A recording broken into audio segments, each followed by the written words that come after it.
Sports social में दिन कैसे जाता है देख लो सारे।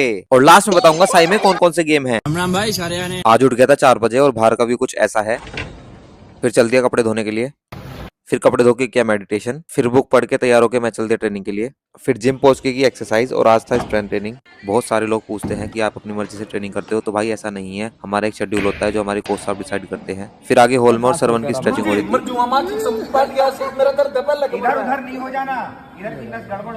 और स्ट्रेचिंग के बाद सरवन का हाल कुछ ऐसा था। और ये है यहाँ का स्विमिंग पूल जो कि वार्म अप के लिए है। और ये है मेन स्विमिंग पूल जो कि कंपटीशन के लिए है। कुछ टाइम पहले यहाँ पे एशियन एक्वेटिक चैंपियनशिप भी हुई थी। कौन कौन आया था कमेंट में जरूर बताना। फिर शाम को कोसाब ने दी थी फाफड़ा की पार्टी जो कि फेमस डिश है गुजरात की। फिर वापस आके प्लान था शिवानी को डराने का।